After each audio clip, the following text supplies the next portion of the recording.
Sometimes, the cruelest moments in our lives become the doorways to our greatest transformations. Sometimes, a stranger's tears hold secrets that connect us in ways we never imagined. This is a story about judgment, redemption, and the invisible threads that bind us all together. Before we begin, tell us in the comments, where are you watching from?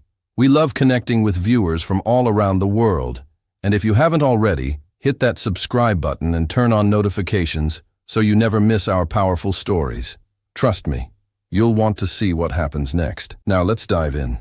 The November rain hammered against the windows of Miller's Diner in downtown Chicago with relentless fury. Outside, the city lights reflected off puddles like scattered jewels, red, gold, and white bleeding together on the dark pavement. Inside, the air was thick with the smell of coffee, frying bacon, and the peculiar exhaustion that settles into places where people work too hard for too little. Sarah Mitchell moved between tables with mechanical precision, her movements practiced after 7 years of doing this exact routine. At 32, she still had the face of someone younger, but her eyes told a different story. They were tired, carrying the weight of countless double shifts and broken promises. Her dark hair was pulled back in a tight bun, and her black uniform was spotless despite being worn at the seams. She took pride in that. When everything else in your life is falling apart, at least you can control whether your uniform is clean. The dinner crowd was thinning out when they walked in. 3 women in their late 30s dressed in clothes that screamed money, designer handbags, perfectly styled hair, jewelry that probably cost more than Sarah's monthly rent. The tallest one, a blonde woman with sharp features and an even sharper expression, surveyed the diner like a queen inspecting a dungeon. Sarah grabbed 3 menus and approached their table, forcing her tired face into something resembling a smile. "Good evening, ladies. Welcome to Miller's. Can I start you with something to drink?" The blonde woman, her name was Diane, though Sarah didn't know that yet, looked up slowly, her eyes traveling from Sarah's worn shoes to her face with obvious disdain. "Water, with lemon. Make sure the glass is actually clean." Her voice dripped with contempt. Sarah nodded, writing it down. "Of course. And for you two?" The other women barely acknowledged her existence, whispering to each other behind manicured hands. Sarah waited, pen hovering over her notepad, until one of them finally waved her away without making eye contact. 3 waters. That's all. Sarah returned to the counter, filled 3 glasses, made sure they were spotless, and brought them back with lemon wedges on the side. "Have you had a chance to look at the menu?" Diane picked up her water, examined the glass like she was checking for poison, and took a tiny sip before setting it down. "This tastes like tap water." "It is tap water, ma'am. Would you prefer bottled? In a place like this? I'm sure your bottled water is just tap water in a plastic bottle." She laughed, and her friends joined in. "What do you even have that's edible here?" Sarah kept her voice steady. "Our meatloaf is popular. The chicken pot pie is homemade. The burgers are—" "Burgers?" Diane interrupted. "Do I look like someone who eats burgers?" She gestured at her perfectly slim figure. "I'll have a Caesar salad, dressing on the side. No croutons.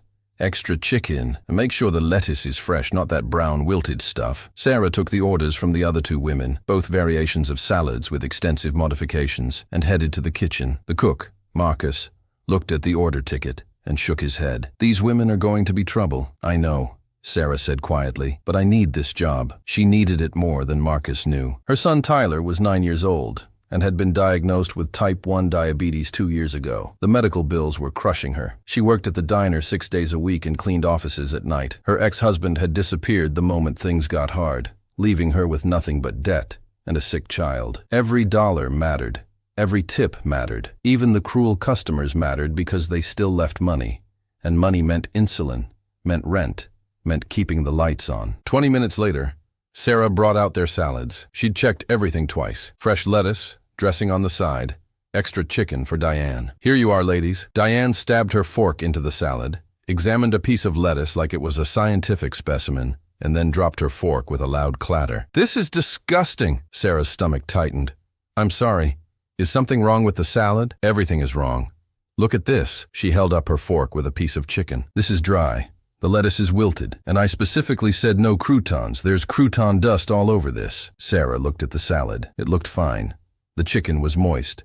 The lettuce was fresh. There were no croutons. "Ma'am, I can have them make you a new one." "A new one?" Diane's voice rose. "Why would I want another salad from this dump? Look around you. Look at this place. The floors are dirty. The tables are scratched. And you, she pointed her fork at Sarah like a weapon. You look like you slept in those clothes. The diner went quiet. Other customers stopped eating, their conversations dying mid-sentence. Sarah felt heat rising in her face, felt the familiar sting of tears she absolutely refused to let fall. I apologize if... You apologize. Diane stood up now, her voice cutting through the silence. You're sorry? Let me tell you something. People like you, people who can't even manage to bring out a decent salad, are exactly what's wrong with this country. You're lazy. You're incompetent.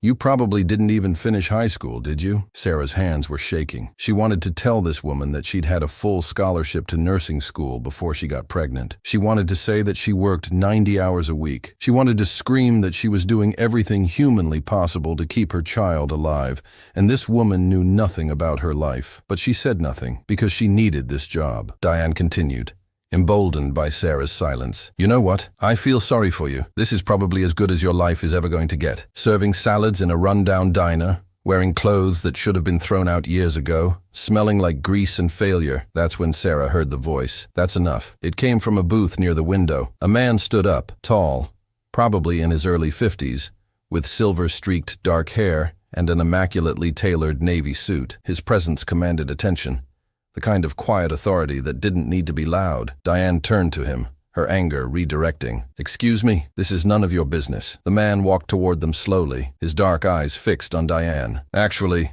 it is my business. You're creating a hostile environment in a public space, verbally abusing someone who can't defend herself without risking her livelihood. That makes it everyone's business. Who the hell do you think you are? My name is Karim Al-Rahman. His voice was calm, accented, but his words carried weight. And I'd like you to apologize to this woman. Diane laughed, a harsh, incredulous sound. Apologize? For what? Telling the truth? Karim's expression didn't change. The truth? You don't know anything about her. You've made assumptions based on her appearance, her job, her circumstances. You've judged her entire life without knowing a single fact about who she is or what she's overcome. Oh, please. I know exactly what I need to know. She's a waitress in a cheap diner. That tells me everything. Karim reached into his jacket and pulled out his wallet. Sarah caught a glimpse inside. Several credit cards, all of them black or platinum, the kind that don't have spending limits. He pulled out $500 bills and held them out to Sarah. For your trouble tonight, and for your patience with cruelty. Sarah stared at the money, her hand trembling. Sir, I can't accept. Please. His voice was gentle. Take it, Diane scoffed. Oh, how noble. The rich Arab man throwing money at problems. Is that how you solve everything? Karim turned to her, and something in his expression made Diane take a step back. You asked who I am. Let me tell you. He paused. 23 years ago, I arrived in this country with $300, a 6-year-old daughter, and nothing else. My wife had died in childbirth back in Syria. I couldn't stay. The war was coming. I spoke almost no English. My engineering degree meant nothing here. The diner was absolutely silent now. I worked 3 jobs. I cleaned toilets. I washed dishes. I delivered newspapers at 4 in the morning. And people exactly like you, looked at me the way you just looked at her. They treated me like I was garbage.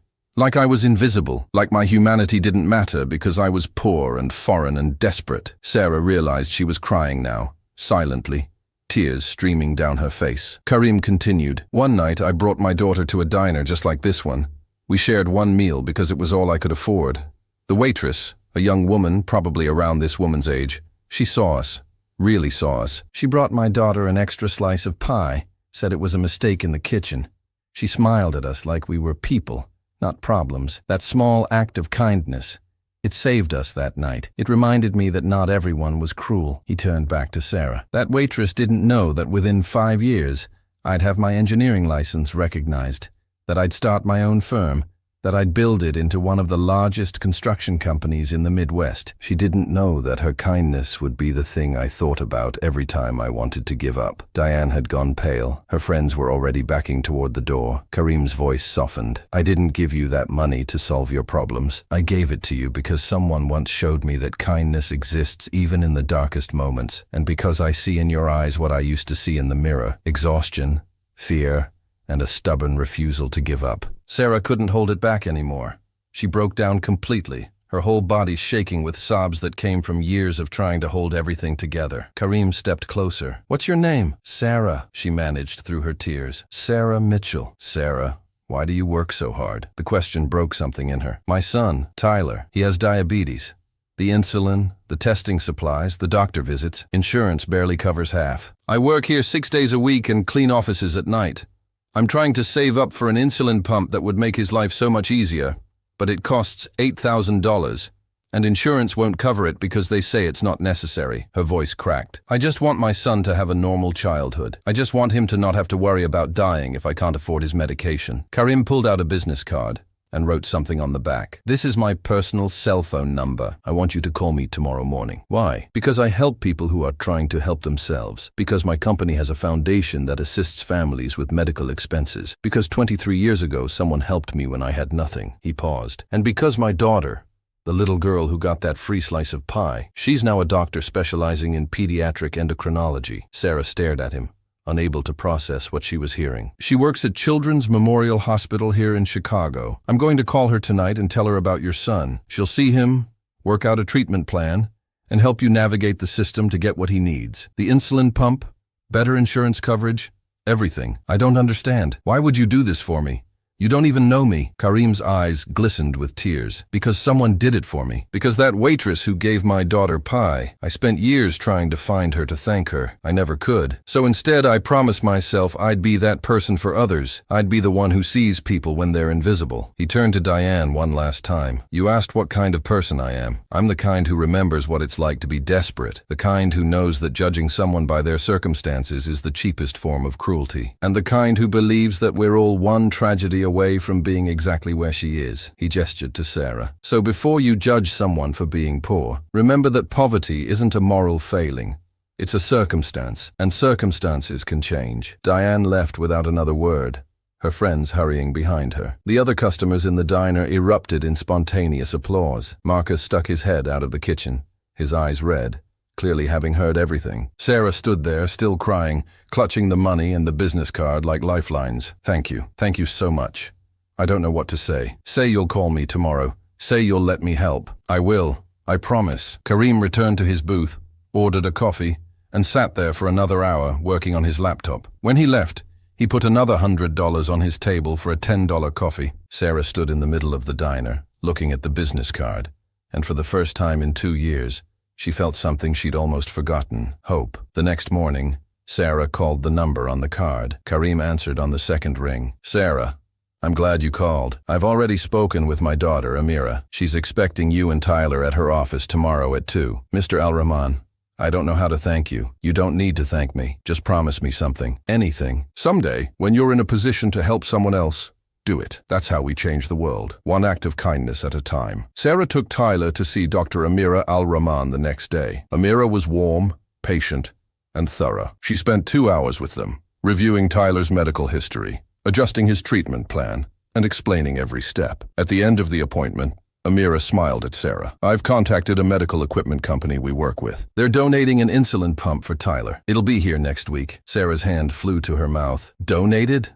But those cost. I know what they cost. My father's foundation covers it. Tyler's also enrolled in our pediatric diabetes program, which means all his appointments, supplies, and medications are covered through a grant. You won't have to worry about the costs anymore. Sarah broke down, crying for the second time in 2 days. But these were different tears. These were tears of relief so profound it felt like she could finally breathe after drowning for years. Tyler, wise beyond his 9 years, hugged his mother. It's okay, Mom. Everything's going to be okay now. Over the next few months, Sarah's life transformed in ways she'd never imagined possible. With Tyler's medical expenses covered, she could actually save money. She cut back to 1 job. She slept more than 4 hours a night. She started taking online courses toward finishing her nursing degree, something she'd abandoned 8 years ago. Karim checked in periodically, never intrusively, just brief messages asking how Tyler was doing. Sarah learned that he did this for dozens of families across Chicago. His foundation had helped hundreds of people, single parents, immigrants, people drowning in medical debt, families 1 paycheck away from homelessness. But he never publicized it, never made it about himself. He simply believed that those who have the means have the responsibility to help. 6 months after that night at the diner, Sarah invited Karim to dinner at her apartment, a small but clean 2-bedroom she'd been able to keep because she could finally afford the rent. Tyler had made a welcome sign, his handwriting crooked but earnest. Over chicken and rice, Sarah's specialty, Karim told them stories about Syria, about his late wife, about the early days in America when he and Amira lived in a one-room apartment and ate rice and beans for every meal. The hardest part wasn't the poverty, he said. It was the invisibility. People would look right through me like I didn't exist, like I wasn't a person with dreams and fears and hopes. That's what broke me more than the hunger. Tyler, who'd been listening intently, asked, "Is that why you helped us? Because you know what it's like?" Karim smiled. "Exactly. Because I remember." After dinner, as Karim was leaving, he handed Sarah an envelope. "What's this? Open it tomorrow." The next morning, Sarah opened the envelope to find a letter of acceptance to a nursing program at Northwestern University. A full scholarship, including living expenses and childcare for Tyler. Attached was a note in Karim's handwriting. "Someone once gave my daughter pie when we had nothing. You're going to save lives someday. Consider this, returning the favor." Sarah sat on her couch and cried again, but this time Tyler sat next to her, understanding that these were happy tears, the kind that come when you realize your life is actually going to be okay. 3 years later, Sarah graduated from nursing school with honors. Tyler, now 12 and thriving with his insulin pump, sat in the front row next to Karim and Amira. When Sarah walked across the stage to receive her diploma, the entire auditorium erupted in applause, but none louder than her small cheering section. After the ceremony, Amira pulled Sarah aside. "My father told you about the waitress who helped us, the one who gave me pie." "He did. He said he spent years looking for her." Amira's eyes filled with tears. "He did look, for over 20 years. He never found her." She paused. "But last month I was going through some old photos, and I found something." She pulled out her phone and showed Sarah a faded photograph. A young Karim with a tiny Amira in a diner booth. The image was blurry, but in the background, barely visible, was a waitress with dark hair pulled back in a ponytail. "I sent this to an image restoration specialist. They enhanced it." "Sarah, look closely at the name tag." Sarah zoomed in on the image. Her heart stopped. The name tag read, "Sarah M." "That was Miller's Diner," Amira said softly. 23 years ago, my father said the waitress's name was Sarah. He didn't remember the last name. "But you worked there back then, didn't you?" Sarah's hands were shaking. "I did. I started when I was 18. I worked there for 2 years before I got pregnant and had to leave for school." She stared at the photo. I remember a man and a little girl. They ordered one meal to share. The little girl had such big, sad eyes. I brought her pie because..." Her voice broke. "Because she reminded me of myself when I was little, when my mom and I didn't have enough." Amira was crying now. "You gave me that pie. You smiled at my father like he was a human being, not a burden. You're the one. You're the waitress he's been looking for all these years." They stood there, both crying, the circle finally complete. "Does he know?" Sarah whispered. "Not yet. I wanted to tell you first, to ask if it's okay to tell him." Of course it's okay." That evening, Amira called her father and told him everything. 20 minutes later, Karim showed up at Sarah's apartment, the photograph in his hand, tears streaming down his face. "It was you, all along. It was you." Sarah nodded, unable to speak. "I helped you because I wanted to honor the woman who helped me. I wanted to be for you what she was for us. And all this time," his voice cracked, "all this time I was just returning what you'd given me first." They hugged, two people whose lives had intersected at a moment of desperate need, whose small acts of kindness had rippled forward and backward through time, creating a circle of grace neither of them had fully understood, until now. "Do you know what this means?" Karim said, pulling back to look at her. "That night at the diner, when I gave you that money, when I helped you, I wasn't paying it forward, I was paying you back. For saving my daughter, for seeing us when we were invisible." Sarah shook her head. "We saved each other. That's what this means. We've been saving each other all along." 5 years later, Sarah was working as a nurse practitioner in a free clinic that served uninsured families, a clinic funded by the Al-Rahman Foundation. Tyler was 17, healthy, planning to study medicine. He wanted to be an endocrinologist like Dr. Amira to help kids like himself. Karim, now in his late 50s, still visited the clinic regularly, still found people who needed help, still remembered what it was like to be desperate. And Sarah, who had once been invisible, who had been humiliated for being poor, who had cried in the middle of a diner while a stranger defended her dignity, she made sure that every patient who walked through her clinic doors felt seen, felt valued, felt human. Because she understood something that Diane, the woman who'd humiliated her, would never understand. That we're all just trying to survive, that circumstances don't define character, and that the smallest acts of kindness can echo through decades, changing lives in ways we'll never fully comprehend. One afternoon, a homeless woman came into the clinic. She was dirty, ashamed, clearly expecting to be turned away. The receptionist wrinkled her nose, about to tell her they were full. Sarah intervened immediately. "I'll take her." Come with me." She brought the woman to an examination room, helped her get cleaned up, examined her thoroughly, arranged for social services, and made sure she had a meal and a place to stay for the night. As the woman was leaving, she grabbed Sarah's hand. "Why were you so nice to me? Everyone else treats me like garbage." Sarah smiled, the same smile she'd given a desperate father and his scared daughter 23 years ago, the same smile that had saved lives without her even knowing it. "Because someone was nice to me when I needed it most. Because we're all just one tragedy away from being exactly where you are. Because kindness costs nothing and means everything." That night, Sarah got a text from Karim. "Amira told me what you did today. The homeless woman. I'm proud of you." Sarah smiled and typed back, "Just passing it forward, like you taught me." Another text, "Like you taught me first, 23 years ago." Sarah looked at the photo on her wall, the faded, enhanced image of her younger self in Miller's diner, caught in the act of bringing pie to a little girl with sad eyes. She'd framed it as a reminder that we never know whose life we're changing, that small acts of grace can ripple through time, and that sometimes the person you save ends up saving you right back. The world still had people like Diane, people who used their privilege as a weapon, who treated service workers like they were subhuman, who measured worth by bank accounts and job titles. But it also had people like Karim and Amira and Sarah and Tyler, people who remembered what it was like to struggle, who chose kindness over cruelty, who understood that we're all connected in ways we can't always see. And those people, Sarah had learned, were the ones who changed everything, not through grand gestures or public displays, but through small, quiet acts of seeing people, really seeing them, and reminding them that they matter, that they're human, that they're not invisible. Because in the end, that's all any of us really want, to be seen, to be valued, to know that our existence means something to someone. And sometimes, all it takes is a slice of pie, a $500 tip, or a smile that says, "I see you, you matter, you're not alone." The circle continues, rippling forward and backward through time, connecting strangers in ways they'll never fully understand, proving that kindness is never wasted, that every act of grace matters, and that we're all just trying to save each other, one moment of compassion at a time.